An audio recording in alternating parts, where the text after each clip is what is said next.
have a Zoom link yet. So good evening, everyone. Welcome to the Board of Trustees, Village of Port Jefferson monthly meeting. It is November 2nd. And we are starting our meeting on time at 7 p.m. And we, as always, have a nice tradition that we've started with our Zooming meetings to have a guest on the show who will be singing the national anthem for us. And this week we have a special guest. And without further ado, we'll go to the link.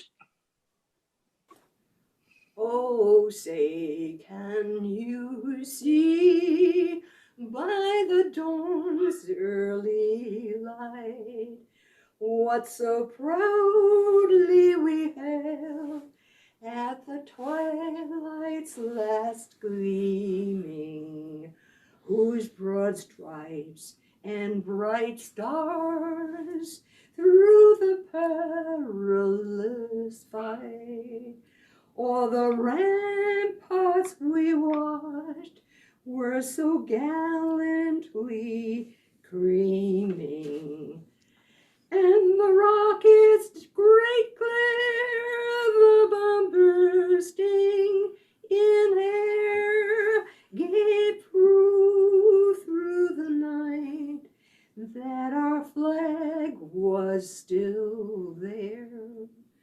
Oh, say, does that star-spangled banner yet wave o'er the land of the free and the home of the brave? Outstanding. Fantastic. Outstanding. That was great. Thank you. That was That was great. great. Love Thank you, kid. Mom. Love you, Mom. Yeah, thanks, Mom. So good. That brings a little tear to my eye. Okay, so that was in the living room with the fireplace going, and Mom was really excited to do that. So thank you, Kevin Wood, for helping, who made my mom's week very, very special to be able to do that for us.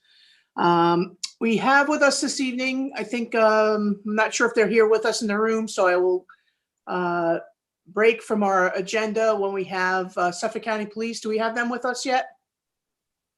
Yes, he's here. Therese? I'll let him in. Yep, I'll let him in. Okay, so Officer Zeman is with us from Suffolk County, and I see our friend, or Chief Lute is with us. Chief, hi, how is your microphone doing? Not good? How about you do this? Are you in the office? Okay, so perhaps you can join Barbara Sakovich downstairs in the clerk's office.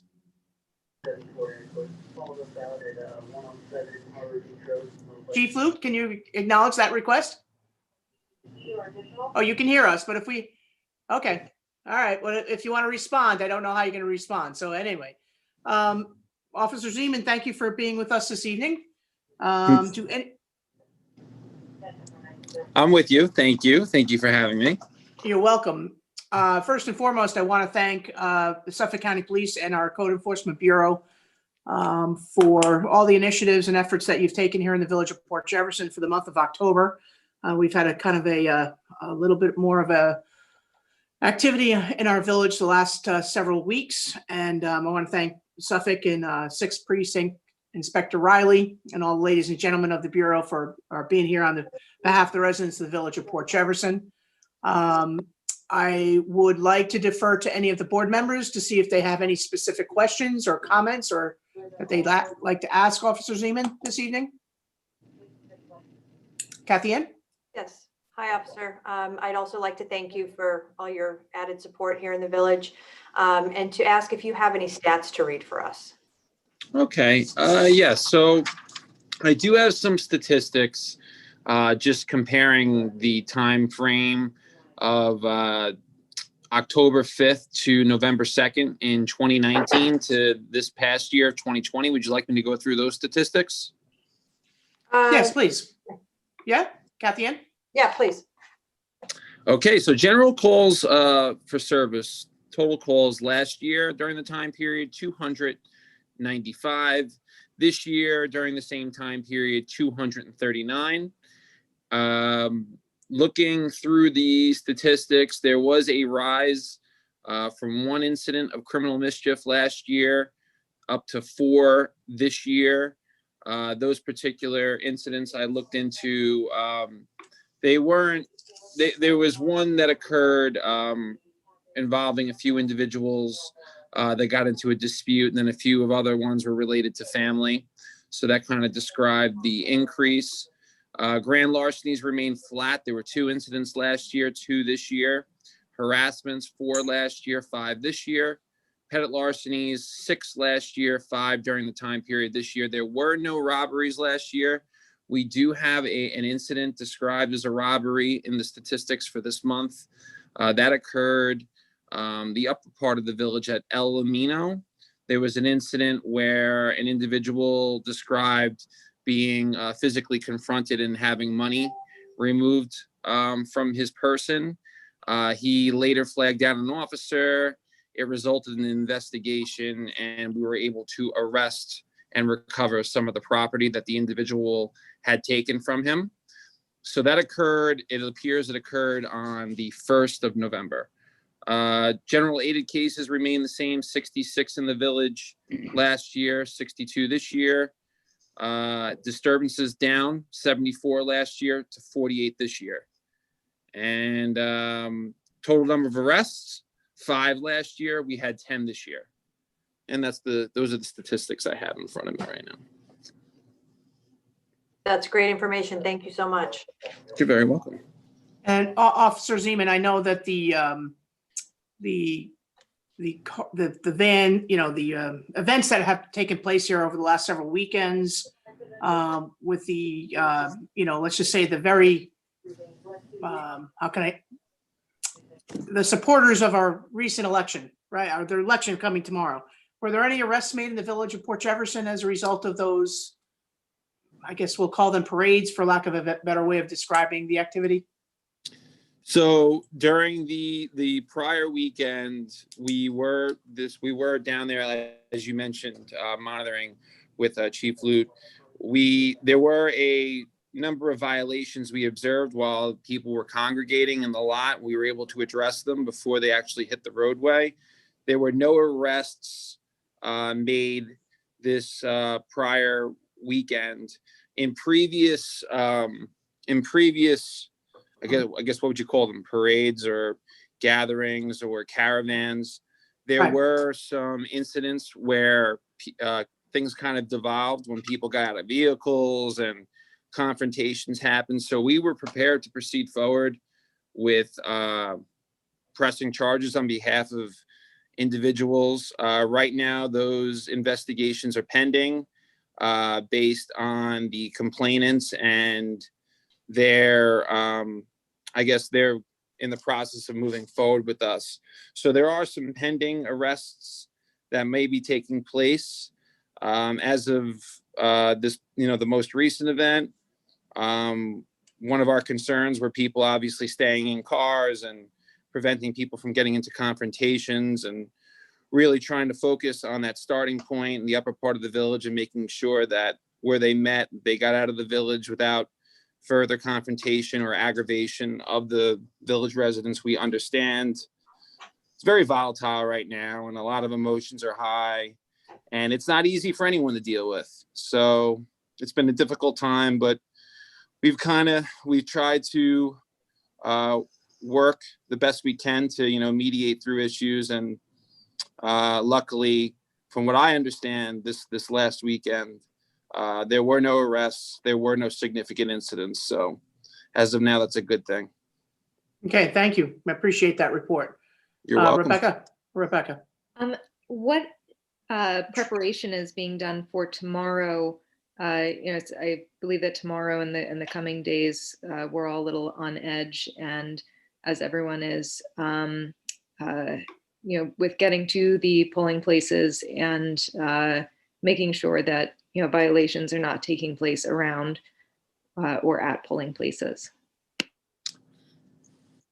So just so the basic what we do with elections in general is we actually have details. It's probably not known to many people, but we actually participate with certain employees of the Board of Elections. We're actually involved in transporting them from different polling stations while they're collecting different materials that are necessary for pickup or for drop off and that type of thing. So we're constantly moving from poll site to poll site. And then we have instructions on our patrol charts to check in with particular polling sites and do frequent checks to obviously monitor what is happening there. We do understand that it is an extremely volatile year, kind of expect the unexpected.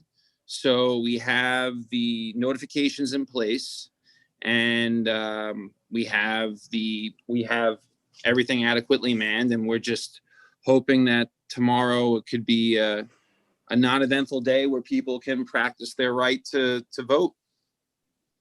Thank you for that, and thank you for the sentiment. I sure hope you're right. Thank you. Thank you. Chief, I know you can't really speak to us, but I know that if there's any incident, we will be able to provide code at certain locations to help protect and or call in, make a call to 911 if necessary. Chief, you can nod if you want to nod. You can't talk because I can't hear you. Unless you want to unmute. Chief? Stan, were you going to say something? Yeah, I would just like to make a comment. We all know how difficult this time is.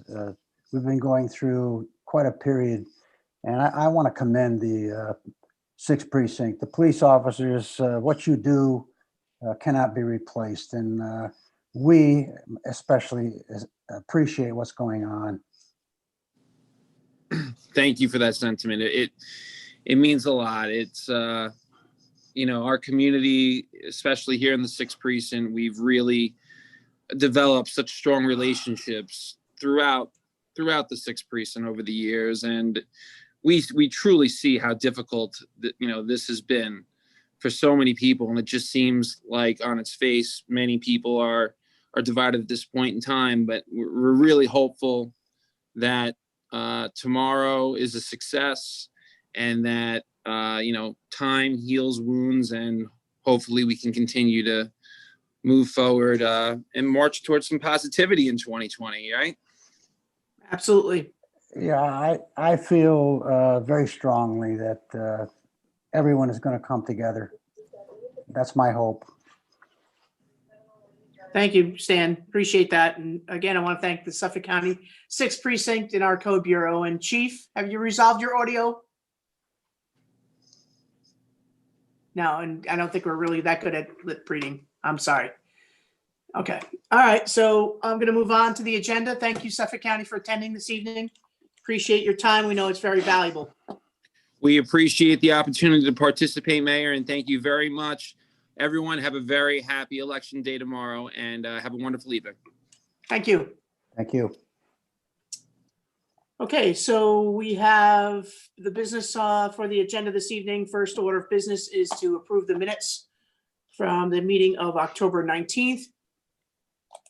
And they were all forwarded. Pardon me? No problem. Any changes, suggestions, additions to the minutes as presented? No? Good by me. Okay, sorry, guys. All right, so, man, do we have Mr. Miller in the room yet? No, okay. Apparently we've sent him the link now twice. All right, next order of business on the agenda. We have the Port Jeff Country Club has had a sales position to help with membership. This year, COVID has been an outstanding membership year at the Port Jeff Country Club, and with the work of Stan and the CCMAC and the president of the CCMAC, Lisa Perry, They've put a committee together. They have some recommendations to extend and renew the contract for another year. Motion is simply to authorize the mayor to undertake that initiative. Stan, you want to add any comments? You have the existing contract and you have the proposed amendments in your package. Are there any comments you want to add? No, just that we've thoroughly gone over this with Jennifer, and she's very happy with it. And we've had a tremendous success this fall, and highly recommend that we continue with Jennifer.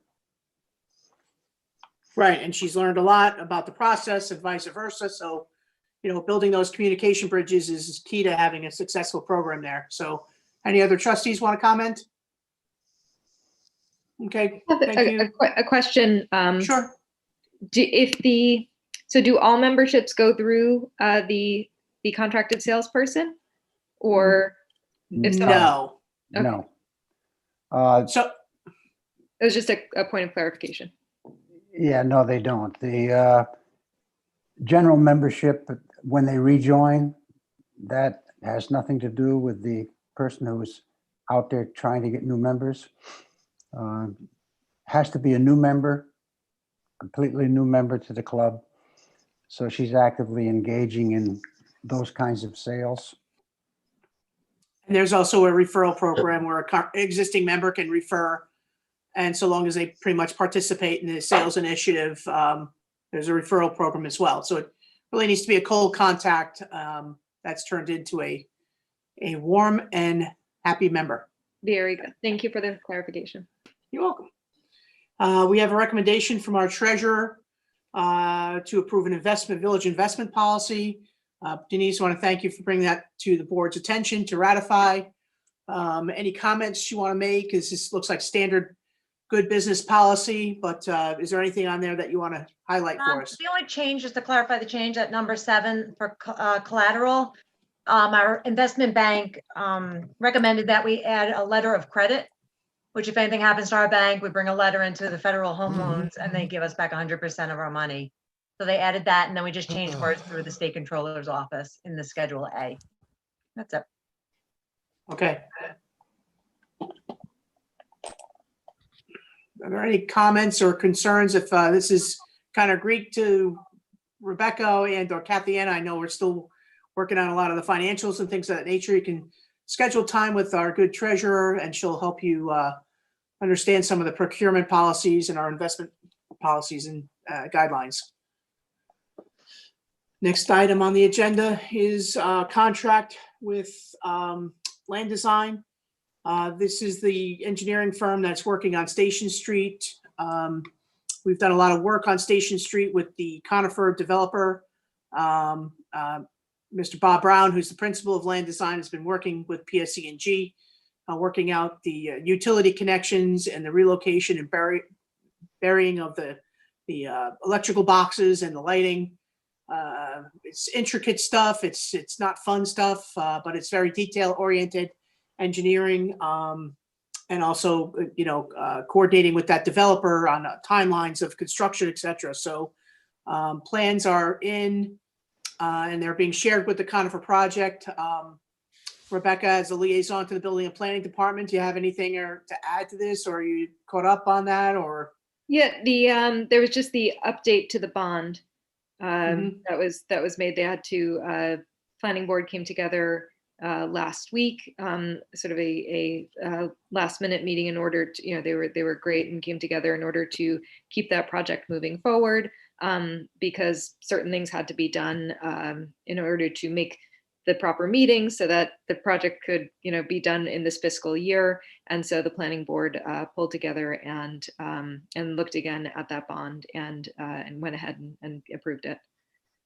Okay, so the extension of the Land Design contract is to get through, final approval with PSE&G, DOT, LIRR coordination, because that road combines a multitude of different agencies. And our goal is to have that road newly built. Brian Egan, do you have anything you want to add to that?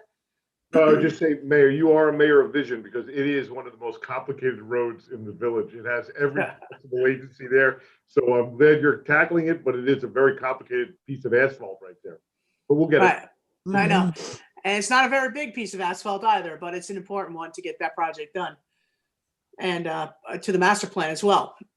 Any other comments from the board members on that particular initiative? Don't forget, we have a new Restore New York grant for Station Street. So thankfully, with the help of our grant writer and the patient people of New York, they now realize that the Conifer project, which is also subsidized and funded largely with New York State funds, they see that the project is really coming together. With that, I'm going to move on to number 5, which concerns, again, the Conifer project.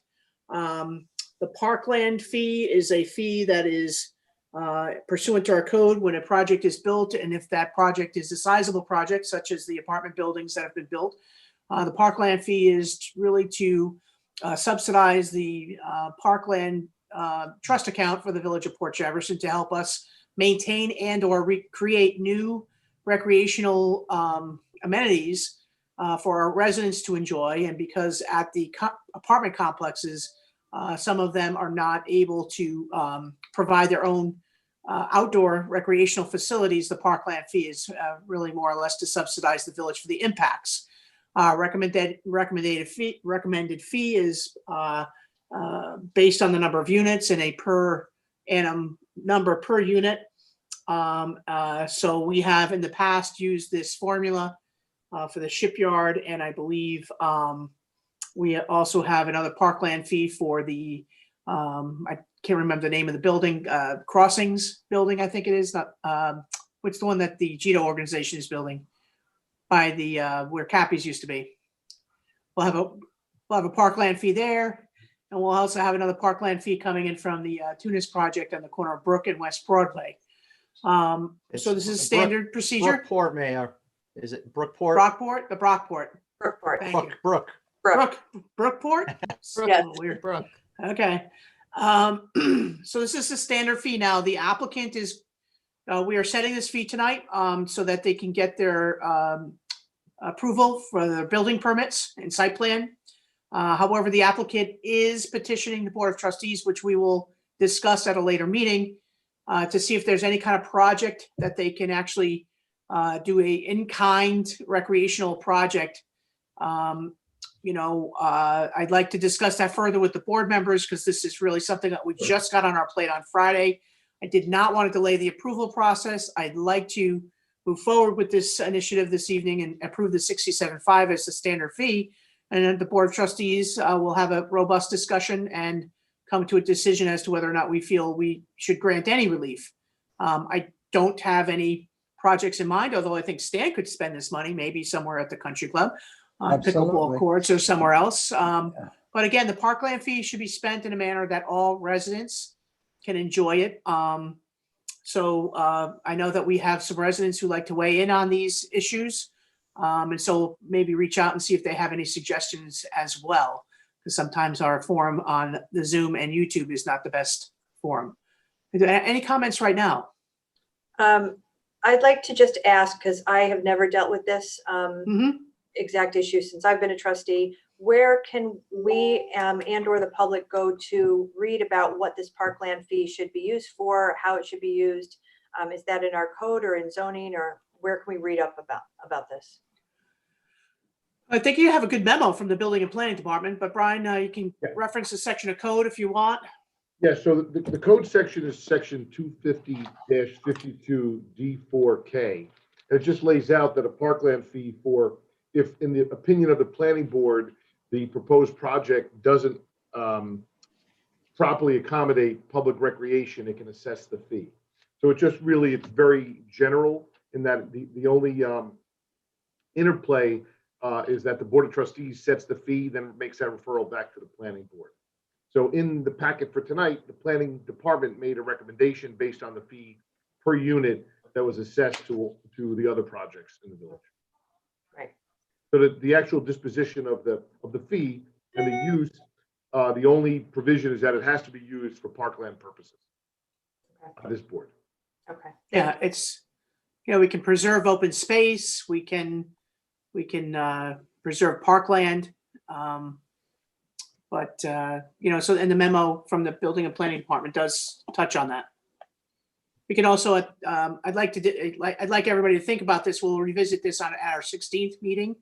And we can talk about some of the other projects and what they did or in lieu of making a monetary contribution, what are the contributions they made in terms of enhancing parkland.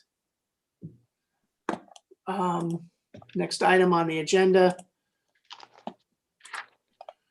is a request from Mr. Wood. I think is this a work change order from the engineer, Barbara Sakovich? Excuse me. Yes, it was. Okay, so it's just an increase from the engineer overseeing the project on Barnum for an increase of 1,073. I guess we had some issues. We realigned or extended some curbing. Joe, you want to This expand on this? yeah, this relates to the shift of the actual lot a few feet further south. Once we received the survey, as you know, the survey was delayed for COVID purposes, among other things, and the design had the parking lot 4 feet north of where the existing chain link fence is. And once we received the actual survey from a surveyor, that piece of property had to be shifted south of that fence, and therefore they had to make some adjustments in the design, and that is the purpose of this change order. Thank you, Joe. You're welcome. Any questions or comments on that? Glad to see it happening as it comes through. Is that Mr. Miller? Hi. Yeah. This is or is not a real estate issue.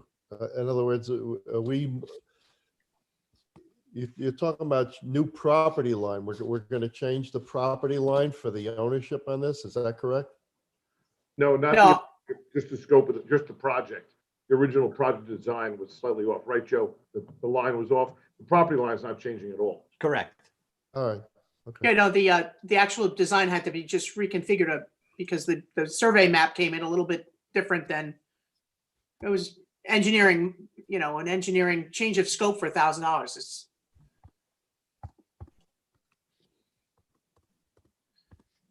next item on the agenda is I'm going to kind of pass the baton to Rebecca in a minute.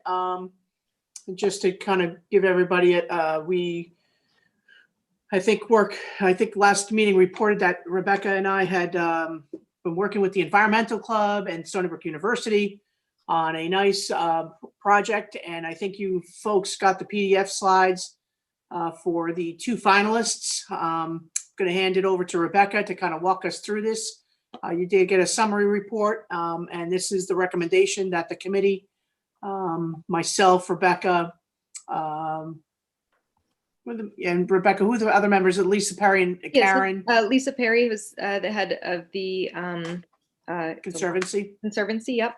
And then we had a member of the CAC on the committee as well, and Karen, who works up at she's the director and curator up at the Zuccotti Gallery at Stony Brook University. And I just want to personally thank her because she's not just a resident, she's an incredible resident here in Port Jefferson. And this whole project couldn't have happened without her and her facilitating that bridge between Stony Brook University and Port Jeff here.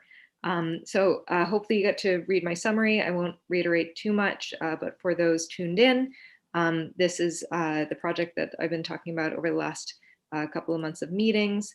It was a sculpture competition. The objective of the sculpture was both to be beautiful, of course, but also to inspire and empower both residents and visitors of Port Jefferson Village to recycle and to think more about single-use plastics and containers. And so we ran the competition after putting on a request for proposals from Stony Brook students. We received 11 really, really incredible proposals. It was very difficult for the committee to make any decisions, but we moved 3 finalists forward. We gave one a honorable mention and ended up picking 2 designs that we are recommending tonight to move forward to fabrication. At this point, we are requesting that the funds from different accounts that Margot will speak more on are used to give the artists what's in the budget that you saw there is artist fee. That's sort of the you could look at that as the prize money, but essentially Port Jefferson is buying the rights to the design. And then for the rest of the funding, I'm going to be working with the grant writer to look at, I already have a short list of grants in mind. They're from environmental organizations or folks at the university looking for grant money to create these sculptures for the rest of the budget. Yeah, so if we talk about the two finalists, it was a difficult decision, but the two finalists, we selected the crustacean, which is a nice a crab, and we love the design. And if you guys want to pull up your PDFs, the crab we thought was something that the kids could definitely get involved with, as you have the two extensions, one for plastics and one for bottles. We're going to bring the environmental club now into the process of helping us do the placards to educate.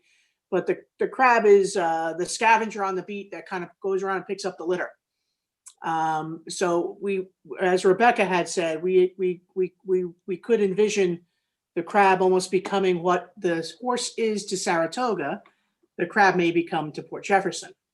So you can see that the designs are made out of metal meshing, so that you can actually see the collection of recyclables within the containers, and they are of a substantial height. These kids, they really did a phenomenal job. Just looking at their creativity and the way they presented and had to put these projects together. There was a lot of, we're very, very lucky to be working with the Stony Brook University and getting this creative work done.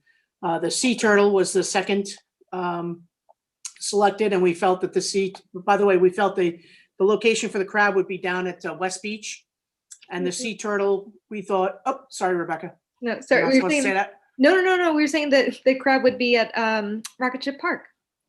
Oh, okay, sorry. Yeah. Where I was going with that is we felt the turtle would definitely have a home, we felt would be better suited for Harborfront Park. Turtle Park. Yeah, exactly. And this we felt was a very magnificent design. Turtle has a lot of meaning, and it's a at-risk animal at this point in time because of all the debris that's in the waterways. And again, one of the principal objectives of this was to help educate children and make it a little bit more of an interactive experience for them. So it was interesting because we went from conceptual, and then when we went into the final design interview, one of the concerns we had with the turtle was, well, how are we going to get the garbage in it? And you can see that the professor of the classroom, who is the finalist here, figured out a way to open the shell and have the container embedded in the shell. And both of these, one is a student and one is the professor. We want to focus on the student because we felt that was really a great initiative by a student at Stony Brook. And the professor has a resume, quite extensive, very formidable resume. We just felt honored that we would be able to perhaps work with her on putting something beautiful together, a long-lasting educational piece of sculpture that's interactive and educational at Harborfront Park. So the funds we're proposing to purchase these the design rights from are the Maritime Festival Tea account, which was a festival that we had done in economic development. Jill Neese Russell was the chair. We have approximately 1,700 and change in that T account. We felt it would be best if we could focus on putting those funds to work to help us at Harborfront Park. And then the balance would be coming out of the Farmers Market Trust account. The Farmers Market uses our Harborfront Park to host their market. And it's good to see that the monies are going back into, things that are tangible and long lasting to enhance our parks. We have any comments? I'd love this, for the Board of Trustees, maybe, Rebecca, we can show them all we can give Barbara the email she can circulate so they can see all of the people other projects that were submitted, because a lot of them were very creative. Yeah. Have any comments? Well, it's my understanding from what you said that both of them would be done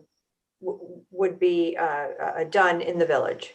Yes. Different locations, because when I first saw them, I thought we were going to be asked to choose, and I was going to say, can we somehow do both? Because I think they're both fantastic. So that's good news. Wonderful. Thank you, Rebecca, for all your work. I think this is fantastic, and it'll be a great addition, and the kids are going to love it, and the visitors are going to love it, and I think it's really cool. So thank you.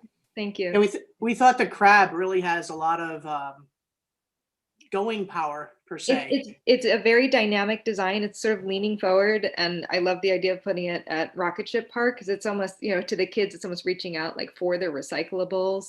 And with the two different sections in it, there's so many teaching possibilities, like what are your recyclable materials and your non-recyclable materials. So like even I'm sure I make mistakes sometimes in which plastics are recyclable. And so even not just the kids, but the parents, if we have signage that says, put your recyclable plastics here and your non-recyclable plastics there, it's such a great visual tool. So we're really excited to work with the artists to refine, these last little details, and, just figure out how we make perfect even just a little bit more perfect for the village. And so with the grants, those should be going in 2021, and just another wonderful thing to enjoy. Is this something that would be built on site or off site and then relocated? Offsite and relocated. I think one of the fabricators we're going to use is it's actually called Environmental Sculptures. If you can go to environmentalsculptures.com, I believe, or just Google Environmental Sculptures, and you'll see it's a company that essentially just makes sculptures like this. And they've already, the student at least has gotten a quote for his design from that company. And so we're very confident with that company, since they are so experienced with how to not just fabricate any kind of sculpture, but to fabricate sculptures that literally have this function to collect refuse and be accessible. I've met with some folks from our DPW to make sure that this wasn't going to be a big headache for them, to talk through what their requests would be. And so all around it should be smooth. Great. Yeah, I think Rebecca could teach everybody a lesson in project management at this point. It was a fantastic result in a little time. So thank you again. Stan, you have an action item before we get to warrants. I think it might be a latecomer, but. Yeah, it's not on the agenda, but we have two outside contracts. I don't know if the rest of the board members have been privy to those, but do you want to act upon that tonight?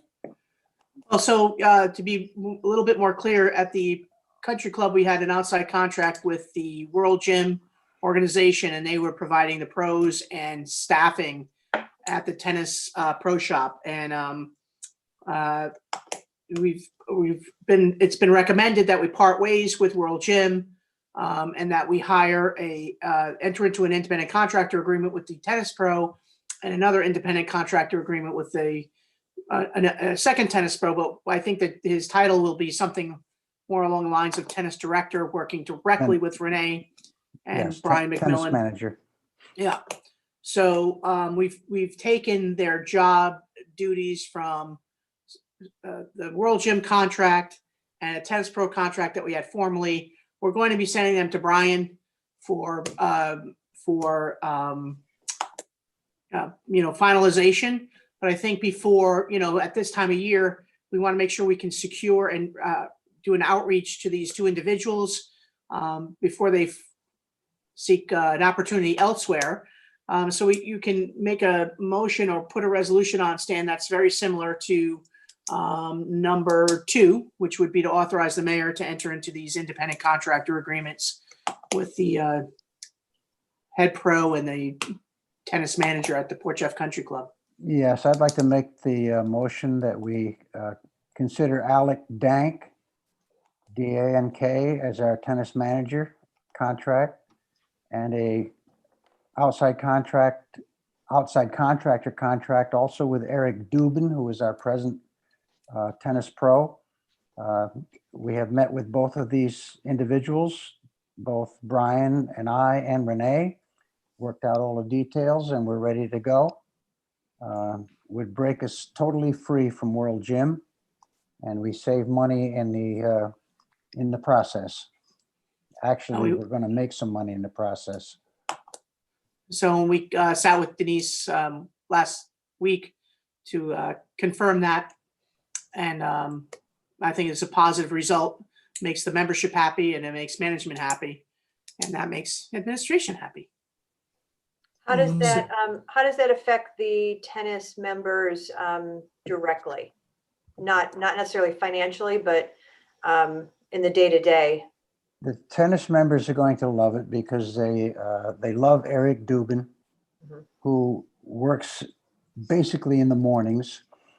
Alex Dank ran all of our programs basically all afternoon.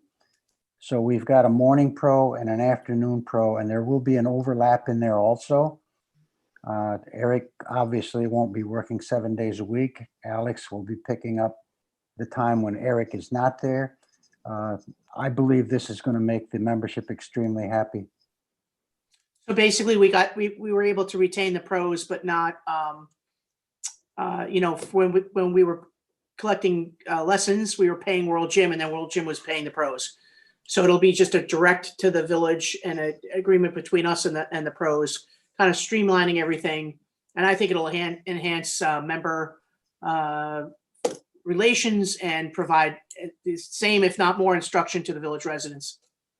So then, financially speaking, does that change any of the fees for lessons or membership or anything like that? Right now, the lessons, the plan is to increase the lessons $5 per hour. We presently receive only 18% of all lessons that Eric was teaching. Next year, we'll be getting 40% of those lessons, which is a pretty good increase. And we take World Gym right out of the picture. So but we do have to hire, the other side of that is we were also hiring the staff to work the pro shop. And so we're taking that back as well. So would Correct. you need to increase the lessons by $5 if you're going to be making that much more percentage wise? Well, we have to take over, as Margot said, we have to take over the second shift. The first shift we have covered from last year, but we will be taking over the second shift, which is from 4 till closing. Okay. World Gym was being paid by us to cover that portion. Okay. We will be covering that portion this coming year. Okay. And I don't know what the lesson fee structure was this year, but We were paying $80 per hour to take a lesson. for a lesson. Yeah. Okay. Or we were charging $80 per hour. Well, maybe there can be we would consider perhaps I don't know. We can talk It can afterwards. stay the but same. It's $5. It's de minimis at this point, Yeah. but every little bit helps that country club budget. Yeah, I know. I'm just thinking if from the members, if they hear that we're saving money by making the switch, then why are the lesson prices increasing? That's We never said we're actually saving money. We're actually going to, it works out in the budget. So before we take on any additional costs, we want to make sure that there's a way to cover that cost without having to increase fees. Right. And in terms of membership fees, that's a very competitive rate for tennis lessons. If we can provide a deeper discount, we will definitely do that. But we want to make sure that we have an obligation to make sure that budget is a balanced budget. right. I'm sure my treasurer would shake her head when she hears me say that. Got it. Okay. Thank you. And if projections go well, then yes, maybe there could be packages or incentive things that they can offer, especially Port Jeff Village residents. We're all about that. That's great. I don't know Alec. I do know Eric, and I think he's fantastic. He's great with the kids, especially, and I think that'll be great. Good. The next item is the warrants as presented by Treasurer Mordente, and I think there was only one question, which was a holdback on the tree removal. Denise, do you want to add anything to that? There was just, besides the bidding, we have to go for that again. The certified payroll for one of the projects was not attached to it, so David wouldn't sign off on it, but we contacted Steve and hopefully he can get it for us and we can release the check. Okay. Glad we have Dave checking things out. Yep.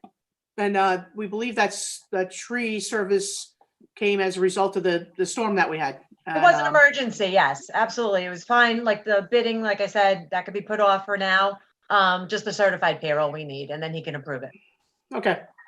So we have items 1 through 9 as amended on the agenda. Barbara, are there any other action items this evening? Before I make a motion to approve 1 through 9?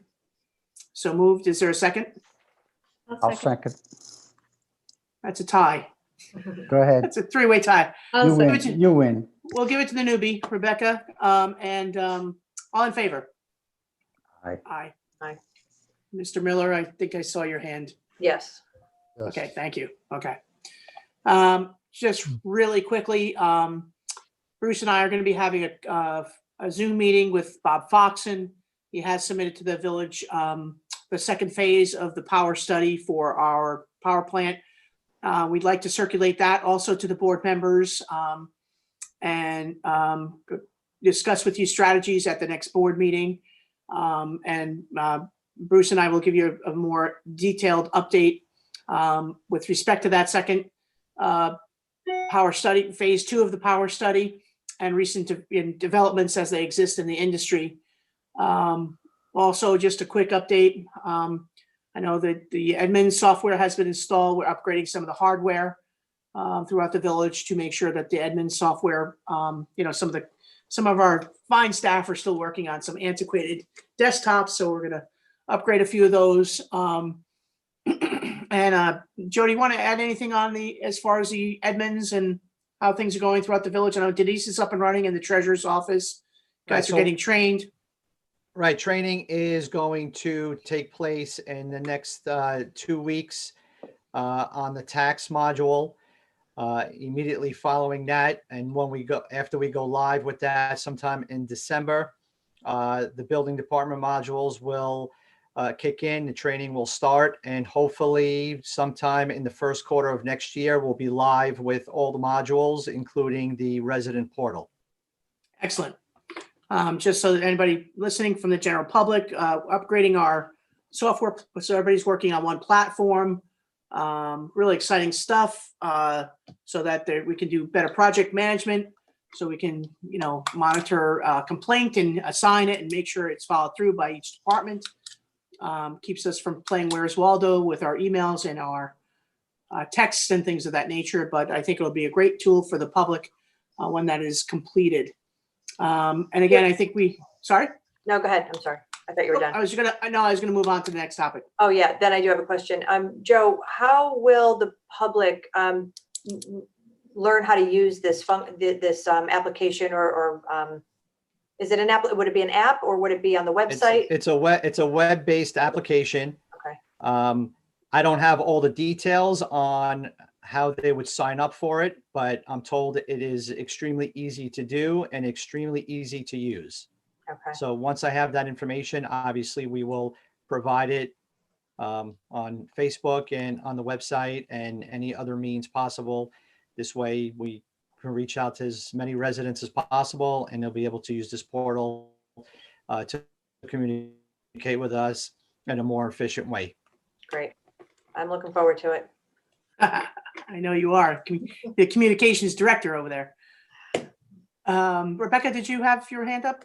No, I was just saying, me too. I'm really looking forward to that. Oh, good. Okay. It's going to be a great way to take a lot of what folks say, maybe on Facebook, especially, and put that into, a way that the village can process those requests and thoughts. Yeah. And basically it'll be, as I think it'll be a portal where they register, it gets assigned internally by us. We can track it. We can assign it to the right department to track it. So it'll be provide a lot more accountability and ease our, tracking the ball, so to speak. And I believe the resident will be able to track their request as well, correct? I believe I'll give them a status. Yeah.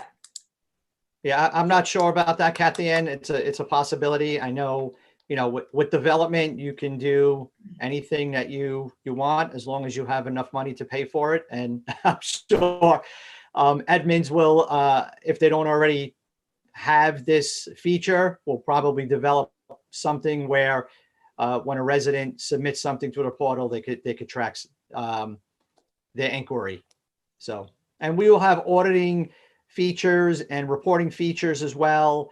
Whoever is assigned the task to respond and close out will know exactly who it was, when it was, what they did to close it out. So it's going to be a completely accounting software package where, accountability is available for all of us to see. Great. Yeah. And so they can basically track it, and we'll be able to internally track it as well without you having to send an email. They'll be able to go on the dashboard and see where the issue is. Right. That's great. I started the meeting with the thank you to the Code Bureau, so I don't want to be redundant and I don't want to slight them in any way, but it's been 2020 has been an interesting year. And I think they've done a great job, and hopefully now as things quiet down, maybe they can get a little rest. Fred, Stan, do you have anything else you want to say? I do. Thank you, Report Mayor. on? You're welcome. Yes, I do. The tennis courts up at the club now are closed for the season. No more tennis. The golf course is going to stay open until December 31st if the weather allows us to stay open. I want to remind all of the members, the country club members, that the minimums have to be used by the end of December. There will be no carryover beyond that date. And while we're talking about the club, that's the name of the new restaurant up there, the steakhouse that's open. If you haven't been up there, I think you should go up there. I've been up there quite frequently, and it's a very pleasant experience. I think you'd be surprised at the redecoration, the food, the service. I think they've turned the corner. They're doing a nice job up there. Some news from the Village Center. We have an art show on the first floor. This art display is children's art, and it's sponsored by our conservancy. It's well worth looking at. We have another art show on the second floor. This show is a art show presented by a Port Jefferson artist. Again, a very interesting show. Ice skating at the center is scheduled to begin on the weekend after Thanksgiving. The farmer's market is scheduled to move indoors on December 6th. If the weather changes to the worst, we will make arrangements for the farmer's market to go inside the village center. From recreation, I want to remind those people who have vessels on the village racks, you need to remove all your kayaks, canoes, and paddle boards by the end of November. Some good news, I think, Rocket Ship Park. Rocket Ship Park is now open. We have restricted hours and we have posted guidelines for the usage. The park will be open daily from 9:30 to 4:30. Our Parks Department is going to sanitize the park every morning prior to opening. And as I stated earlier, there will be guidelines posted. It is our hope that for everyone's safety, we will all abide by these guidelines. Please, we want you to enjoy your park, but we want you to be safe. Thank you. Thank you, Stan, Okay. for that. Appreciate it. Question, if I can. Yes, Rebecca. Go. The racks, so for folks who obviously have vessels there, they know how it works, but for anyone who might want to be putting in for vessels in 2021, when does that start? When does the work begin? Yeah, I believe there's a lottery that takes place in late March, early April. March 1st, the application will be on the website. Okay, thank you. Welcome. Okay, and I'm going to move on then to Trustee Miller. If you have any report for us this evening? Yes, I've been calling and texting and working with Dave Milius, our Parks Administrator.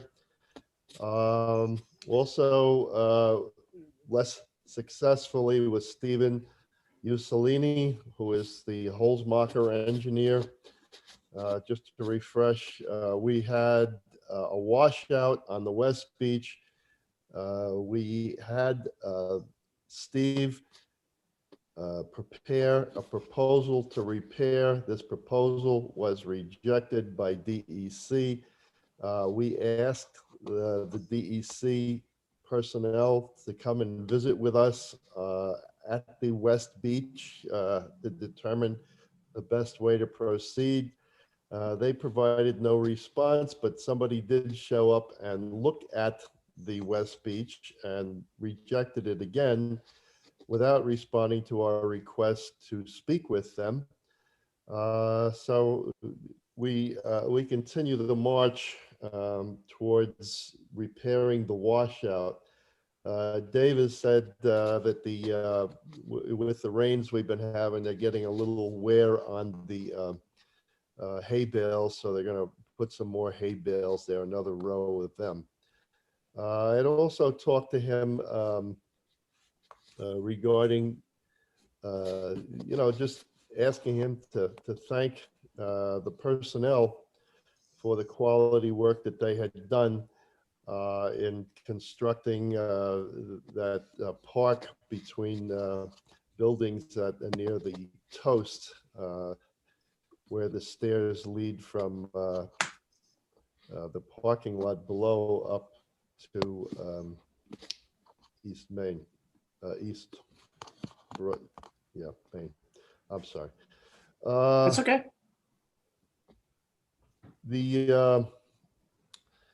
I also wanted to comment that to Dave about Karen Markson's work as the village gardener. It's the village really looks good, and there were quite a few flowers blooming even at this late time of year. So very, very nice work, very capable people. Agreed. Trustee Miller, did the DEC or anyone there have an update, or anyone here have an update about this sand that's supposed to be delivered to that area of West Beach, or sorry, to East Beach? And because there's the big washout at East Beach. Rebecca, I can answer to that. The DEC, we had to provide them with 2 locations for that sand on East Beach prior to being able to get the permit in place. So some of it will come to the east side of East Beach, and most of it, some of it will be coming to the westerly side of East Beach, but most of it's going to the westerly side of East Beach. That was vetted out probably last fall, because the dredging was supposed to take place last fall, but then it was postponed. Right. So do we know when that sand is arriving? Because I believe the washout we're talking about is the one at East Beach, right, where there's currently caution tape and we can't walk down. The washout that Mr. No. Miller was talking about is at the It's at bottom, West Beach. as at West Beach as you come down the hill. During that 4.5-inch rainstorm that we had, the water came so fast down the hill that it washed out directly, coming down the hill and in. Haven't been to that beach. Very good. yeah. So, Okay, that's okay. So- I think the sand should be delivered, Barbara Sakovic, if she's back on. Barb, do you have an update for the sand from the Stony Brook dredgings? The last I heard was the second week in November. Yeah, so I was gonna say any day now. awesome. May, can I just raise a point that Bruce had mentioned about West Beach? Sure.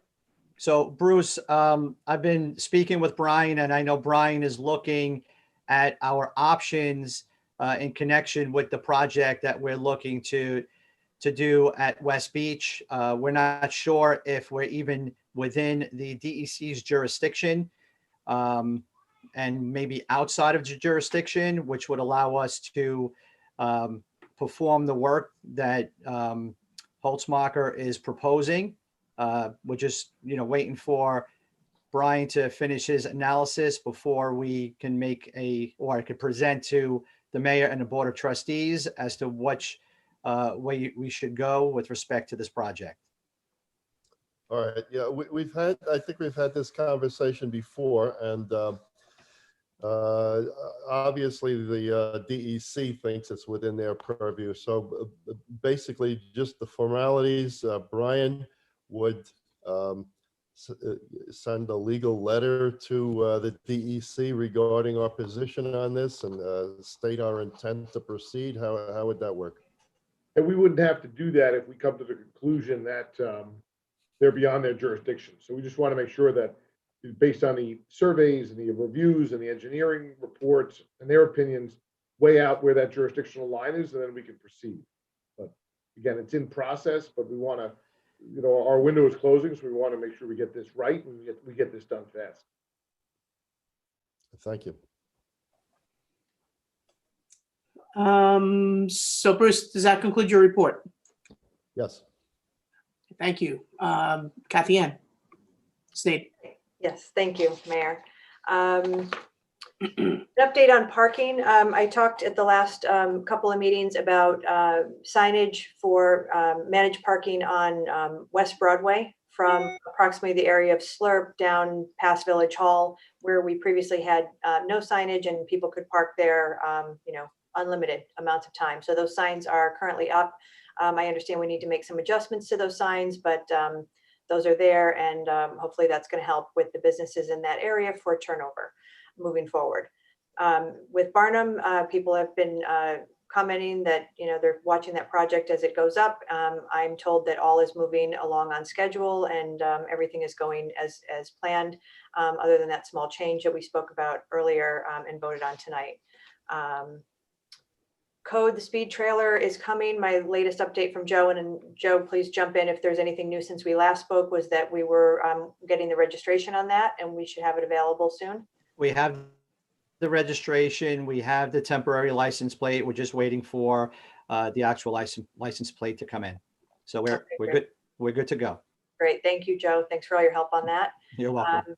And we have 2 locations already scheduled for that speed trailer. So to the public, if there's anybody that has a need for that in their neighborhood, just please let one of us know, and we'll get you on that list. So I'm happy about that. In-person sessions at the court are going as planned, as scheduled, and working out quite well. I've attended a few. I try not to go to all of them like I was doing before, just to limit the number of people there. When I'm not there, I do get the updates, and everything is going well.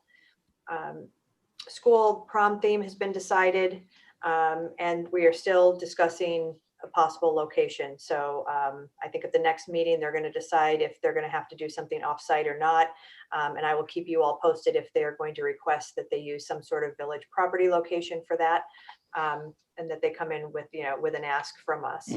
I've been working closely with the ARC. We've had very regular meetings to talk about becoming more involved in the planning process for any new developments coming into the village, and how to go about doing that. Our latest project is to take a look at the design guidelines that were last updated in December of 2001. So I believe they are beyond due to be updated, renewed. This is these design guidelines are something that is handed out at the very early stages of the process when a developer comes into the building and planning department for the permitting process. So I think it's very important that they be up to date and where the village wants to be with the designs. So from the very get-go, they'll have that. And I think it saves a lot of time and helps to get these projects, you know, moving along at a better pace. So I'm happy about doing that. And we are on a tight schedule with the ARC and meeting every couple of weeks to keep that moving. And that concludes my report. Thanks, Kathy Ann. Been a little busy. A little bit.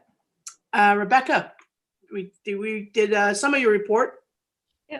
Thank you. Yeah, the first item I know we covered already with the sculptures. Mostly I'll just report that I met with the CAC and I was able to start connecting them with a lot of sort of projects and concepts, hear what they want to be more involved with. And after having met with different village employees at the planning department, the building department, down at Village Hall, and figuring out where the CAC, can best, sorry, for anyone who doesn't know, the CAC, the Conservation Advisory Council, is one of our volunteer resident committees. And so, as the liaison, it's really my goal to make sure that the time and effort that these individual residents want to put in is put in at the, in the most efficient way possible, because we really appreciate all of our volunteer residents who join these committees and boards. So it was a really great first meeting, and since I've been talking to the mayor and others about ways that they can get involved. And I just hope that I'm not inundating them with things at this point, because we have quite a few irons in the fire. So more to come, I think, in next meeting. But we're just, I'm feeling excited about that. Good progress. Thank you. Mr. Egan. No, thank you, Mayor. No report. Brian, Yes, Tim. I just sent you those 2 contracts. Perfect. Thanks very much. That dog is so freaking cute. Joe, do you have anything to report to us? It's like a therapy dog right now. No, but Kathy Ann's dog has a report. Yeah, I know, right? I love my mommy. I love my mommy. Just a couple of quick things. I'm meeting with DMB, Anthony from DMB, on Thursday morning, I believe. We have the final plans for the retaining walls at Highlands and East Beach, as well as an updated cost estimate. In the aggregate, the estimate has come down for what we originally had estimated the cost to be, which is good news. Unfortunately, we still have to put this out to bid, so we don't know what the actual costs are going to be.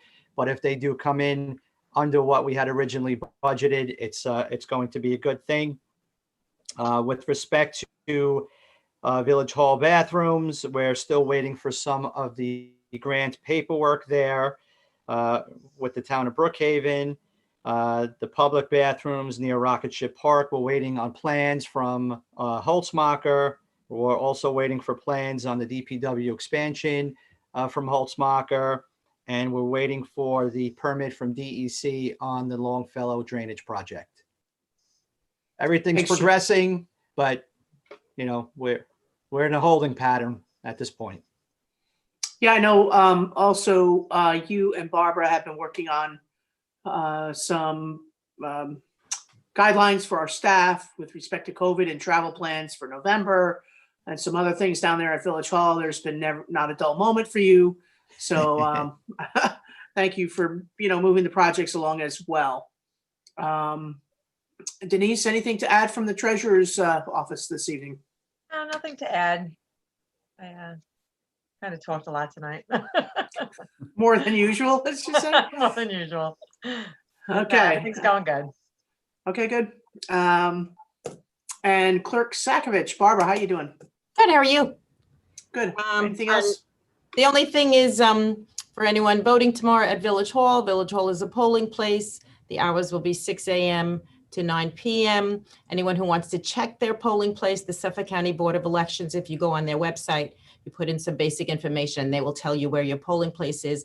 Anyone in the village who was a past polling place of the United Methodist Church on the corner of Spring and Main Street, that is now at the library for this year due to COVID.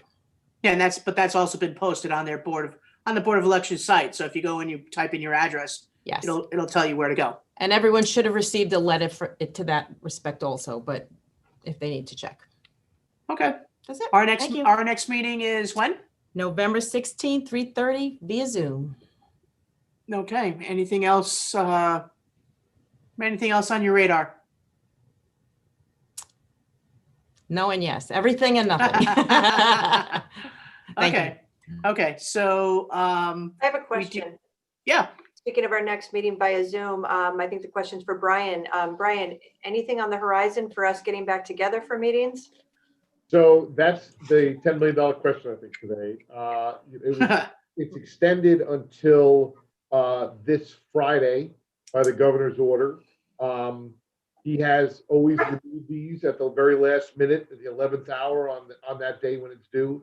So I would predict that it's going to be extended, although who knows what's going to happen after tomorrow. So I can't predict. But the extension is after the election tomorrow. We shall see, I guess, at the governor's whim on what he decides to do, whether he extends it. Now, is his requirement, is it a requirement that we meet via Zoom, or do we have the choice? How is it worded? So it is the village's choice if we can socially distance and maintain the level of public participation. And I think that that's been kind of the challenge. Got it. That other villages have had, that they can technically do it. You can meet in person, but you have to be able to plan for public participation in such a way that can also be safe. And that's kind of the rub where everybody's elected towards electronic and virtual, because it's easy and it allows public participation in an equal way. Got it. I think that looking at the trend airing a little bit more towards a greater infection rate, across the country and slightly locally, even if it's mild right now, maybe just, not. I personally, I wouldn't look at going back towards meeting in person to possibly contribute to those numbers going up. That would be my personal opinion on that. At this point, I know at this point the numbers are still very low and it would be low risk, but since we have a routine in this way, to break it in a time when it's possible that we're trending in a direction that none of us want to think about right now. Okay, well, we're going to err on the side of safety to the general public, and obviously continue to follow the governor's guidelines if and when he renews it. And to that point, though, we do have 4 people who have been listening in, and we have Mr. Pollock Sr.'s hand is raised. So I'm going to ask Teresa to let Mr. Pollock into the room so he can ask his question, and let the other participants know, or anybody who's viewing, that they can participate if they connect through the Zoom link. And Mr. Pollock, are you in the room? And I'm going to unmute you. I think I just saw you. Where are you? I let him in. I prompted him to unmute, but he hasn't yet. Okay, So because he might just need a minute. I keep pushing the wrong button. I hit it though too, so we'll see what happens in a sec. Yeah, Mr. Pollock, you need to unmute your phone or your device so we can hear you. Can you hear me now? We can hear you now. Okay, I had 2 questions. Okay, the first one was New York State Route 25A. Was control of it ever taken over, by the village? Because I know that was discussed at one time. No, we never formally approached DOT, and if we were ever to take over the road, they would have to have it in absolute mint condition before we would take it, similar to what the Village of Patchogue did with the county road that they took over. But because it's a state road, I doubt we're ever going to take over control or maintenance of that road. Okay, my second question. Okay, many non-residents think that the restaurant's name at the country club being called the club, designates that's a private restaurant for village residents only. Is anything being done to correct this? I know Crest put a sign up, which you can hardly read when you're driving by. If you stop and try and read the sign, it's still hard to read because it's very pale, saying that it's open to the public. But I think they're losing quite a bit of business, due to the fact that they think it's a private club. So the formal name of the restaurant is the Club, a Public Steakhouse. I know that the logo, they tried to make it look like the, I guess, a little bit of a golf club and the golf ball. And the top portion says the club, and the bottom portion does say a public steakhouse. So maybe what we can do is reach out to them and tell them to emphasize public steakhouse portion of that name a little bit more, but that's a good point. We will definitely raise it with them and bring it to their attention. Okay, because no matter what the local looks like, okay, there's still a large amount of people that I've heard from, okay, that think it's private and that's why they're not going.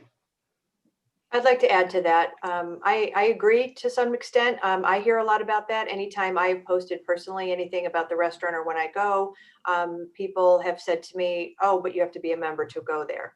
So I would like to suggest whoever does speak to them that maybe, they change a little bit of their advertising tactic or their direction, and to target people in a different way to let them know that it is open to the public, because I've had that, that exact same thing numerous times where I have to, correct that. Again, we can go back to them and see if they can either rename it, a public steakhouse or something, but that's the name of the restaurant. We will work with them on, and pass that along to them. I think it's sound observation and good advice, because, they need as many people to come and enjoy that facility as possible. We all do. I think, they've given us their reports with their rent, which we've received now for the months of August and September, and their numbers, even with COVID, for the restaurant are a lot better than what they were doing last year. So I know that, the quality is good, the food is good. And in fact, I think I just read somebody posted something up on Facebook, asking if there were reviews. And I think there were lots of comments with, I would say 90 to 95% were positive, which have to be honest, I was holding my breath a little bit. So Thank you very much. Thank you, Don. Hope you're well. Thank you. Margaret, Everybody stay safe. Yeah, thank you. Yeah, you Yes, as Kathy well. Ann. Do you know if I saw them, they posted that they're having tents outside for outdoor dining. Do you know if those tents are heated? Yes, believe they that- are. Yeah. Dan, you know that. Okay, cool. Yeah, I took a tour of the tents Friday night. I was up there for dinner. Okay. Very, very nice. But it's going to cost you to go into them. They're charging a fee to use the tents. Okay. Similar to But the they Danfords are- igloos. They are nice. They got a little stove in there. They got chandelier in there. Yep. They're kind of Very nice. cute. Dan, do they have, are the tents completely closed? And how many people do they have per tent? Well, they can seat up to 6, but I would recommend only 4. There's room in there for 4. They have windows on both sides that can be opened, but they were closed the other night. There was no one using them. It was quite cold, even with the stove in there. Yeah, their guideline, the tents are following the Department of Health guidelines, and also our building inspector, fire marshal have been up there to make sure they're safe and done pursuant to the code. Is information about the tent offerings on their website? That I can't answer. I know they posted on Facebook, but I don't know. We can go look at their website and see. Any other comments? I don't see any other hands raised we have 3 other participants in the room. I'm double checking again, make sure we don't miss anybody. And I don't see any other hands being raised.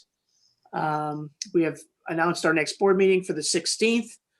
And I don't think we have any other business this evening. Margot, 1 second, excuse me. I have Fred here in the room. Can he address the board? Absolutely. He'll sit at my Yeah. table. Hold on. Just give me your headphone. Thank you. Thanks, Mark.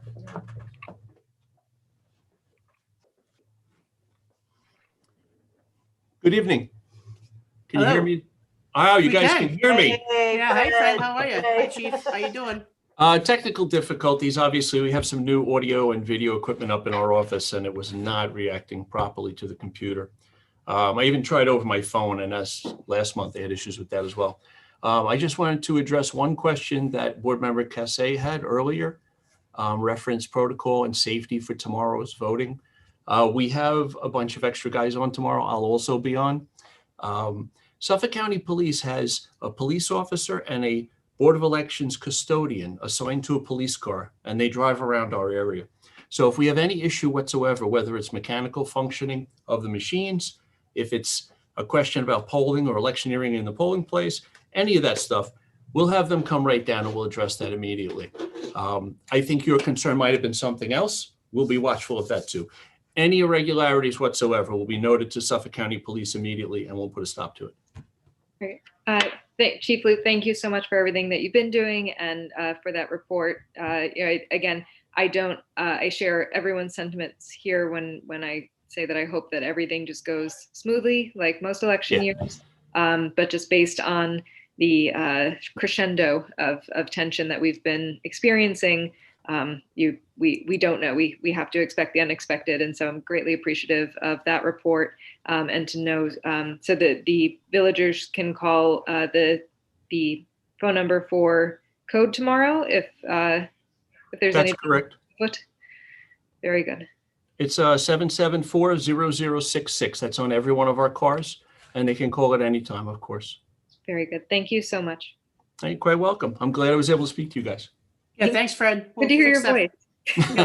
We'll fix that problem with, make sure you're up and running for the next meeting. Yes, ma'am. I have an email out to Kevin Wood about that already. Okay, great. Thanks, Fred. Be safe. All right. You guys have a good Appreciate night. Thank you. Thank Fred. you. Okay, with that, I will take a motion to adjourn the meeting. You did not? I did. I had my door shut. I think so moved. We're gonna mute these other guys who are, So I couldn't argue.